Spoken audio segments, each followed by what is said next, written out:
Hello friends, welcome to crime watch with Harshavardhan. Kerala bus సంఘటన ఇప్పుడు social మీడియాలో తీవ్ర చర్చనీయాంశంగా మారింది. బస్సు సంఘటన అంటే ఏదో బస్సుకి యాక్సిడెంట్ జరిగిందనో, బస్సు లోయలో పడిందనో కాదు.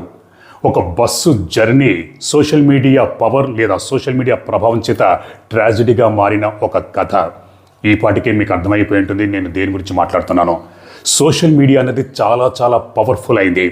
సోషల్ మీడియా వల్ల ఎంత మంచి ఉందో అంత చెడు ఉంది. కాబట్టి సోషల్ మీడియాని చాలా జాగ్రత్తగా ఆచి తూచి మంచి కోసం, అవేర్నెస్ కోసం ఉపయోగించాలి. లేకపోతే ఎటువంటి అనర్థాలు జరుగుతాయో అనడానికి ఈరోజు మనం మాట్లాడుకోబోయే కథే ఒక ఉదాహరణ. జనవరి 16వ తారీఖు అంటే ఇదే నెల 16వ తారీఖు కేరళ రాష్ట్రానికి చెందిన కేఎస్ఆర్టీసీ బస్సు కన్నూరు నుంచి కోజికోడ్ వైపు వెళుతోంది. బస్సు రద్దీగా ఉండడం చేత చాలామంది కూర్చోడానికి సీట్లు, చాలామంది నిలబడే ప్రయాణిస్తున్నారు.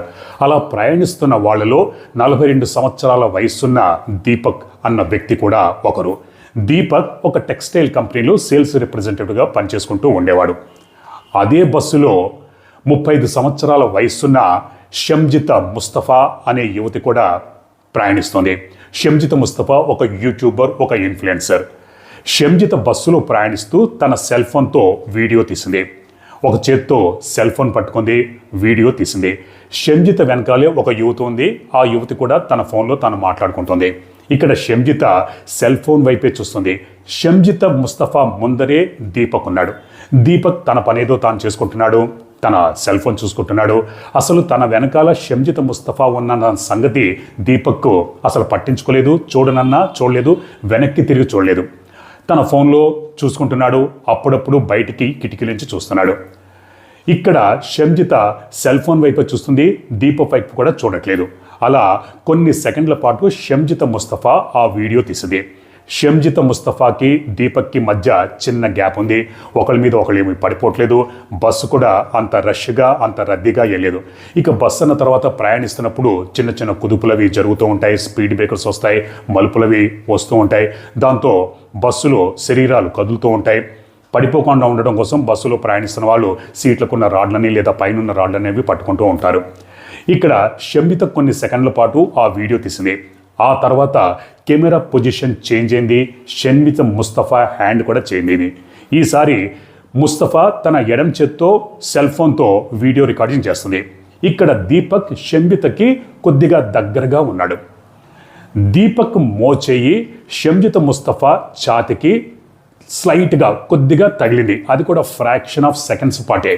ఆ తర్వాత దీపక్ కొద్దిగా ముందరికి కదిలాడు. ఇక్కడ షంజిత ముస్తఫా కూడా దీపక్ వైపు ఒక్కసారి చూసింది. ఆ తర్వాత కెమెరా వంక చూస్తూ దీపక్ తనని అభ్యంతరకరంగా తాకాడు అన్నట్లుగా చిన్న ఎక్స్ప్రెషన్ లాంటిది ఇచ్చింది. ఆ తర్వాత వీడియో కట్ అయింది. తర్వాత ఇద్దరు బస్సు దిగిపారు, ఎవరింటికి వాళ్ళు వెళ్ళిపోయారు. ఇక్కడ షంజిత ముస్తఫా తాను తీసిన వీడియోని సోషల్ మీడియాలో పోస్ట్ చేసింది. పోస్ట్ చేస్తూ ఒక వ్యక్తి తనని అభ్యంతరకరంగా ఎలా తాకాడో చూడండి అన్నట్టుగా ఒక క్యాప్షన్ లాంటిది పెట్టింది. అది కాస్త ఆ దిక్కుమాలిన వీడియో కొన్ని గంటల్లోనే వైరల్ అయింది.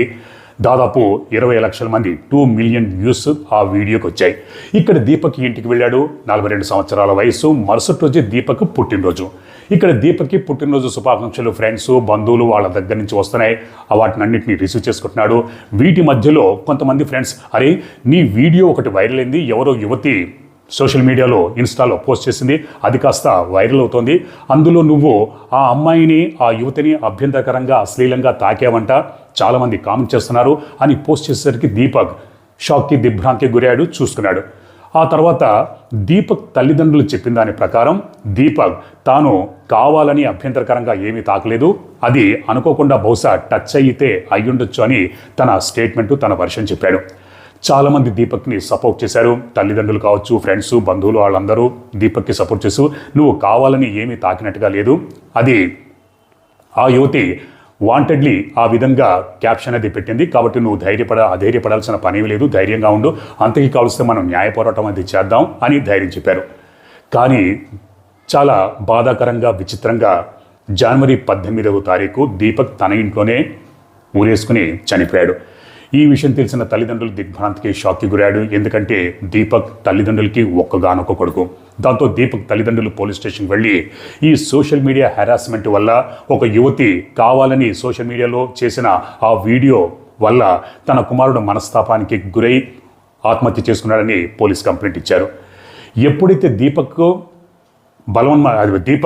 తనంతట తాను తన జీవితాన్ని నాశనం చేసుకున్నాడో, అంతం చేసుకున్నాడో, ఈ విషయం ఈ వీడియో కంటే ఇంకా ఎక్కువగా వైరల్ అయింది. ఈ విషయం తెలుసుకున్న కేరళలోని చాలామంది, కేరళ అంతా అట్టుడికిపోయింది. ఎంతోమంది ఆగ్రహావేశాలు వ్యక్తపరిచారు. ఇక్కడ పోలీసులు ఎప్పుడైతే దీపక్ ఆత్మహత్య చేసుకున్నాడో తల్లిదండ్రులు పోలీస్ కంప్లైంట్ ఇవ్వడంతో షన్మిత ముస్తఫా కోసం గాలించారు. ఎప్పుడైతే దీపక్ ఈ విధంగా తన జీవితాన్ని అంతం చేసుకున్నాడో ఈ విషయం తెలిసిన షన్మిత ముస్తఫా అజ్ఞాతంలోకి వెళ్ళింది. అయినా సరే పోలీసులు మొత్తానికి గాలించి షంజిత ముస్తఫా ఎక్కడుందో తెలుసుకొని జనవరి 21, 22వ తారీఖుల్లో అరెస్ట్ చేసి కోర్టులో సబ్మిట్ చేశారు. కోర్టు షంజిత ముస్తఫాకి 14 రోజుల పాటు రిమాండ్ విధించింది. ఇక్కడ ఎప్పుడైతే ఈ వీడియో వైరల్ అయింది, దీపక్ తన జీవితాన్ని అంతం చేసుకున్నాడో ఈ విషయం తెలిసిన కేరళలోని చాలామంది మగవాళ్ళు తీవ్ర ఆగ్రహావేశాలు, బాధని, దుఃఖాన్ని వ్యక్తం చేశారు. ఇది ఒక యువతి కావాలని ఆ విధంగా వీడియో తీసి దాన్ని వైరల్ చేసింది. దానివల్ల ఒక వ్యక్తి తన జీవితం నాశనం చేసుకున్నాడు, అంతం చేసుకున్నాడని చాలామంది మగవాళ్ళు తమ నిరసనని వ్యక్తం చేశారు. ఇక్కడ మగవాళ్ళు ఈ బస్సుల్లో ప్రయాణించేటప్పుడు ఈ ఆడవాళ్ళు తీసే ఈ వీడియోల వల్ల జీవితాలు ఏ విధంగా నాశనం అవుతున్నాయో, వీళ్ళు కావాలని ఈ విధంగా చేస్తున్నారని తమను తాము ప్రొటెక్ట్ చేసుకోవడం కోసం, నిరసన వ్యక్తం చేయడం కోసం ఒకరైతే ఒక వ్యక్తి క్రికెట్కి ఉపయోగించే కాళ్ళకి వేసుకునే ప్యాడ్స్ని తన చేతులు తగిలించుకుని వీధిలోకి వచ్చాడు, రోడ్ల మీద తిరిగాడు. ఆ వీడియో కాస్త వైరల్ అయింది. అదేవిధంగా చాలామంది మగవాళ్ళు తమ ఒంటికి అట్టపెట్టెల్లాంటివి ధరించి వేసుకుని బస్సులో ప్రయాణించారు, వీధుల్లో తిరిగారు. ఒక వ్యక్తి అయితే చెట్లని కాపాడుకోవడం కోసం ఉపయోగించే ఇనుప కంచెని తన ఒంటికి తగిలించుకున్నాడు, పైనుంచి కింద వరకు. ఆ విధంగా తన నిరసన వ్యక్తం చేశాడు. అలాగే కొంతమంది వ్యక్తులు ఈ అట్టపెట్టెల్ని ఒంటికి తగిలించుకొని తమ చేతులు కావచ్చు, తమ శరీరం వేరే ఆడవాళ్ళకి తగలకుండా ఉండడం కోసం, లేదా వాళ్ళు కావాలని తగిలించినా తమ శరీరాలకి తగలకుండా ఉండడం కోసం ఆ విధంగా తమ నిరసనను వ్యక్తం చేశారు. అది కూడా కొన్ని నిమిషాలు, కొన్ని గంటల పాటే. ఎందుకంటే ఆ విధంగా రోజంతా వాళ్ళు అటువంటి అట్టపెట్టెలు కావచ్చు, ఇనుప ముక్కలు కావచ్చు, ప్యాడ్లు కావచ్చు, ఇవన్నీ వేసుకుని వాళ్ళు ఉండలేరు, బస్సులో ప్రయాణించలేరు. తమ నిరసనని రకరకాల పద్ధతుల్లో వ్యక్తం చేస్తూ ఉంటారు. ఆ విధంగా ఒక యువతి వీడియో పోస్ట్ చేసిన వల్ల దీపక్ అన్న ఒక వ్యక్తి ఏ విధంగా తన జీవితాన్ని నాశనం చేసుకున్నాడో అన్న దాన్ని నిరసన వ్యక్తం చేయడం కోసం అలా కేరళలో ఎంతోమంది ఆ విధంగా తమ నిరసన వ్యక్తం చేశాడు. అవి కాస్త వైరల్ అయ్యాయి. పోలీసులు షంజిత ముస్తఫాని అరెస్ట్ చేసి కోర్టులో రిమాండ్ చేసిన తర్వాత కోర్టు 14 రోజుల జ్యుడిషియల్ రిమాండ్ విధించినప్పుడు జైలుకు పంపించేటప్పుడు చాలామంది జైలు వద్దకు చేరుకొని తమ నిరసనని వ్యక్తం చేశారు. అలాగే షన్మిత ముస్తఫాకి వ్యతిరేకంగా నినాదాలు చేశారు. ఇప్పటికైనా నీ మనసు చల్లారిందా? నీ వల్ల ఒక వ్యక్తి తన జీవితాన్ని నాశనం చేసుకున్నాడు, నిన్ను కేరళ ఎప్పటికీ క్షమించదు అన్న నినాదాలు చేశారు. దానికి సంబంధించిన వీడియో కూడా సోషల్ మీడియాలో వైరల్ అయింది. అది మీరు ఒకసారి చూడండి.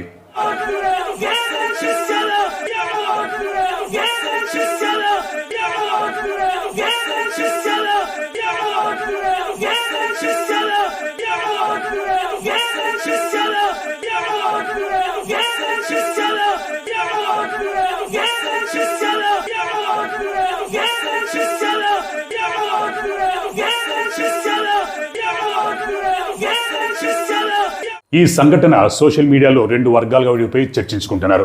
ఒక వర్గం వారు ఆడవాళ్ళు ఇటువంటి వీడియోలు తీయడంలో ఎటువంటి తప్పు లేదు, ఎందుకంటే తమను తాము ప్రొటెక్ట్ చేసుకోవడం కోసం బస్సుల్లో కావచ్చు, ట్రైన్లో కావచ్చు, లేక బహిరంగ ప్రదేశాల్లో కొంతమంది మగవాళ్ళు తమని అభ్యంతరకరంగా, అశ్లీలంగా ఏ విధంగా తాకుతూ ఉంటారో వాళ్ళని ఎక్స్పోజ్ చేయడం కోసం ఇటువంటి వీడియోలు తీయడంలో తప్పు లేదని వాదిస్తుంటే, మరికొంతమంది ఎటువంటి ఆధారాలు లేకుండా ఇటువంటి వీడియోలు తీసి కావాలని తమ వ్యూస్ కోసం, లైక్స్ కోసం, సబ్స్క్రైబర్స్ని పెంచుకోవడం కోసం, యూట్యూబ్ నుంచి వచ్చే డబ్బుల కోసం ఈ విధంగా వీడియోలు తీసి వాటిని సోషల్ మీడియాలో పోస్ట్ చేయడం వల్ల చాలామంది మనస్తాపానికి గురై ఇటువంటి అఘాయిత్యాలకు పాల్పడుతున్నారు. కాబట్టి ఇది రైట్ కాదని మరో వర్గం వారు వాదించుకుంటున్నారు.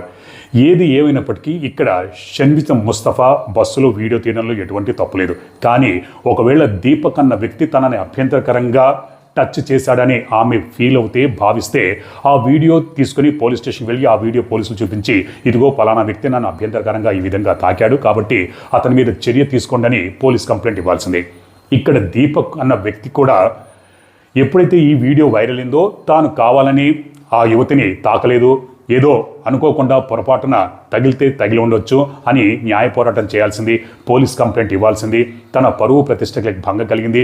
సోషల్ మీడియాలో ఎటువంటి ఆధారాలు లేకుండా ఆ వీడియోని పోస్ట్ చేయడం వల్ల ఎంతోమంది నెగిటివ్గా కామెంట్స్ చేసి తనని మానసికంగా తీవ్రంగా వేధింపుకు గురి చేశారు. కాబట్టి తనకి రక్షణ కల్పించాల్సిందని న్యాయ పోరాటం చేయవలసింది. కానీ దీపక్ అనవసరంగా తొందరపడి తన జీవితాన్ని అంతం చేసుకున్నాడని చాలామంది భావిస్తున్నారు. ఆ విధంగా చేయడం నిజంగా దురదృష్టకరం. ఎందుకంటే ధైర్యంగా జీవితంలో పోరాడాలి తప్పితే ఆ విధంగా ఒక చిన్న విషయానికి అంత పెద్ద రాంగ్ స్టెప్ ఎందుకు తీసుకున్నాడనేది చాలామంది భావిస్తున్నారు. కాకపోతే అందరు మనుషులు ఒకేలా ఉండరు. కొంతమంది చాలా సున్నితమైన మనస్తత్వం కలిగి ఉంటారు. ఎందుకంటే పరువు ఏది పోయినా సంపాదించుకోవచ్చు, కానీ పరువు ప్రతిష్టలు పోతే అవి తిరిగి రావు. పరువు ప్రతిష్టల కోసం ప్రాణాలు ఇచ్చేవాళ్ళు చాలామంది ఉంటారు. కాబట్టి అటువంటి సున్నితమైన స్వభావం మనస్తత్వం ఉన్న వాళ్ళలో ఈ దీపక్ అన్న వ్యక్తి కూడా ఒకరని మనం భావించుకోవచ్చు. కాకపోతే కొద్దిగా ఆలోచించాల్సింది. ఎందుకంటే చిన్నపిల్లవాడు కాదు, యువకుడు కాదు, 42 సంవత్సరాలు, పైగా 43వ పుట్టినరోజు జరుపుకోవాల్సిన ఒక వ్యక్తి. పెళ్ళయింది, భార్య ఉంది, నాకు తెలిసినంతవరకు ఒక కొడుకో కూతురు ఉన్నారు. మరి అనవసరంగా తొందరపడి ఒక నిర్ణయం తీసుకుని ఒక భార్యకి భర్త లేకుండా చేశాడు, ఒక కొడుక్కి తండ్రి లేకుండా చేసి తొందరపడి ఇటువంటి దారుణమైన నిర్ణయం తీసుకునే ముందు ఒకసారి ఆలోచించి, ఎందుకంటే ఫ్రెండ్స్ కావచ్చు, బంధువులు కావచ్చు, చాలామంది ఎంతోమంది దీపక్కి సపోర్ట్గా ఉన్నా కూడా మరి తొందరపడి అటువంటి నిర్ణయం తీసుకున్నాడు. కాబట్టి అందుకే నేను వీడియో మొదట్లో చెప్పినట్టు సోషల్ మీడియా అన్నది చాలా చాలా పవర్ఫుల్. కాబట్టి దాన్ని ఆచితూచి చాలా జాగ్రత్తగా మంచి కోసం, అవేర్నెస్ కోసం ఉపయోగించాలి. కాబట్టి తొందరపడి ఎటువంటి కామెంట్లు చేయకూడదు. చాలా సంఘటనల్లో చాలామంది చాలా అభ్యంతరకరంగా బూతులు, వ్యక్తిగత సూచనలు తిరుగుతూ బండబూతులు తిరుగుతూ ఉంటారు. కాబట్టి ముందు విషయాన్ని అర్థం చేసుకొని ఆధారాలు ఉంటే, ఒకవేళ విమర్శించదలుచుకుంటే సహేతుకంగా చాలా చక్కగా మంచి మంచి పదాలతో విమర్శించవచ్చు, లేదా ఒక సటేరికల్గా విమర్శించవచ్చు. అంతే తప్పితే వ్యక్తిగత దూషణలకు తిరుగుతూ ఒకళ్ళ జీవితాన్ని నాశనం చేసే విధంగా సోషల్ మీడియాలో కామెంట్లు పెట్టినా ప్రవర్తించినా కూడా ఇటువంటి దారుణాలు జరుగుతాయి. ఎందుకంటే సోషల్ మీడియాల వల్ల ఎంతో మంచి జరిగిన ఉదంతాలు కూడా గతంలో ఎన్నో ఉన్నాయి. ఉదాహరణకి నిర్భయ కేసులో, నిర్భయ సంఘటన జరిగినప్పుడు సోషల్ మీడియా ఎంతో యాక్టివ్ పాత్ర పోషించింది. ఎన్ని ధర్నాలు, రాస్తారోకోలు ఎన్నో జరిగాయి. నిర్భయ చట్టం కూడా వచ్చింది. అలా ఎన్నో మంచి పనులు జరిగాయి. అదేవిధంగా ఎంతో చెడు కూడా జరిగింది. ఇక్కడ ఈ కేసులో జనరల్గా సోషల్ మీడియా చాలామంది తమ లైక్స్, వ్యూస్ పెంచుకోవడం కోసం రకరకాల విన్యాసాలు అవి చేస్తూ ఉంటారు. రోడ్ల మీదకి వచ్చి, ట్రైన్లో, బస్సుల్లో వివిధ విన్యాసాలు, బైకుల మీద చేసి తమ ప్రాణాల మీద తామే కొని తెచ్చుకుంటుంటారు. కానీ ఇక్కడ విచిత్రంగా ఒక వ్యక్తి లేదా ఒక యువతి తీసిన వీడియో వల్ల మరో వ్యక్తి తన జీవితాన్ని అంతం చేసుకోవడం ఇక్కడ ఒక ట్రాజెడీగా మనం చెప్పుకోవచ్చు. సోషల్ మీడియా జస్టిస్ ఎక్కువైపోతుంది, కానీ సోషల్ మీడియా వల్ల జస్టిస్ జరగదు. జస్టిస్ జరగడానికి న్యాయ వ్యవస్థ ఉంది, పోలీస్ డిపార్ట్మెంట్ ఉంది. ఎవరికైనా ఏదైనా అభ్యంతరకరంగా ఏమైనా చెడు కలిగినా, ఏమైనా హాని కలిగినా పోలీస్ స్టేషన్కి వెళ్ళి పోలీస్ కంప్లైంట్ ఇవ్వాలి. కానీ ఇక్కడ విచిత్రంగా ఒక పోలీస్ కంప్లైంట్ లేదు, ఎఫ్ఐఆర్ లేదు, ఏమీ లేదు. కానీ సోషల్ జస్టిస్ వల్ల ఒక వ్యక్తి తన జీవితాన్ని తానే అంతం చేసుకున్నాడు. ఇక్కడ దీపక్ని కొంతమంది, చాలామంది సపోర్ట్ చేసినప్పటికీ కొంతమంది ఈ దీపక్ లాంటి వ్యక్తుల్ని శిక్షించాలి, ఇతను ఒక హెరాస్మెంట్ చేస్తున్నాడు, ఆడవాళ్ళ పట్ల ఈ విధంగా ప్రవర్తిస్తున్నాడు, కాబట్టి ఇటువంటి వ్యక్తుల్ని వదలకూడదు, ఇతనికి పనిష్మెంట్ కావాలని అతన్ని వ్యక్తిగతంగా దూషిస్తూ అతని కుటుంబాన్ని కూడా రోడ్డు మీదకి లాగి సోషల్ మీడియాకి లాగినందువల్ల తీవ్రమైన మనస్తాపానికి గురై అటువంటి దారుణమైన స్టెప్ తీసుకున్నాడు. కొంతమంది వ్యక్తులు మన సమాజంలో సున్నితమైన వాళ్ళు ఇటువంటి వాళ్ళు ఉంటారు. కాబట్టి ఆచితూచి కామెంట్లు పెట్టాలి, ఆచితూచి వ్యవహరించాలి. ఇక్కడ ఇప్పుడు షణ్మిత ముస్తఫా మీద పోలీసులు ఆత్మహత్యకి ప్రేరేపించారు అన్న కేసుని అమెండ్మెంట్ టు సుసైడ్ అన్న కేసును నమోదు చేశారు. ఆ తర్వాత 14 రోజుల పాటు జ్యుడిషియల్ కస్టడీ మీద జైల్లో ఉంది.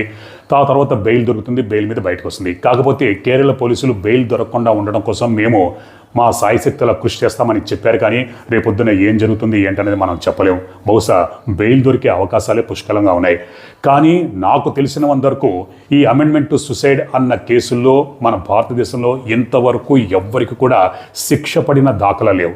ఇక్కడ షణ్మిత ముస్తఫా మీద కూడా అదే కేసును నమోదు చేశారు. కానీ భవిష్యత్తులో శిక్ష పడుతుందన్న గ్యారంటీ లేదు. ఎందుకు ఏంటనేది గత వీడియోలో నేను చాలాసార్లు చెప్పాను. నా వీడియోలు చూస్తున్న వాళ్ళకి ఈ అమెండ్మెంట్ టు సుసైడ్ అన్న దానిలో ఎందుకు శిక్షలు పడవు అన్నది బహుశా అందరికీ నా వీడియోలు ఎవరైతే చూస్తారో రెగ్యులర్గా వాళ్ళకి అర్థమయ్యే ఉంటుంది. ఇక్కడ షమీత ముస్తఫా మీద కూడా పెద్దగా ఎటువంటి శిక్షలు పడే అవకాశాలు ఏమీ లేవు. రేపొద్దున కొన్ని రోజుల తర్వాత బెయిల్ మీద బయటకు వస్తుంది, ఆ తర్వాత కేసు నడుస్తూనే ఉంటుంది. కాకపోతే సోషల్ మీడియా ఎంత పవర్ఫుల్ అయిందో అందరూ గుర్తించి బాధ్యతాయుతంగా ప్రవర్తిస్తే ఇటువంటి సంఘటనలు జరిగే ఆస్కారం భవిష్యత్తులో ఉండకపోవచ్చు. మరి అలా ఉంటుంది అని ఆశాభావాన్ని వ్యక్తం చేస్తూ మీ అభిప్రాయాన్ని కామెంట్స్ రూపంలో నాకు తప్పకుండా తెలియజేయండి. మరో నిజమైన క్రైమ్ స్టోరీతో నేను మళ్ళీ మీ ముందుంటాను. అప్పటిదాకా మీరు మీ కుటుంబ సభ్యులు క్షేమంగా, సురక్షితంగా, అప్రమత్తంగా ఉండాలని కోరుకుంటూ మీ హర్షవర్ధన్.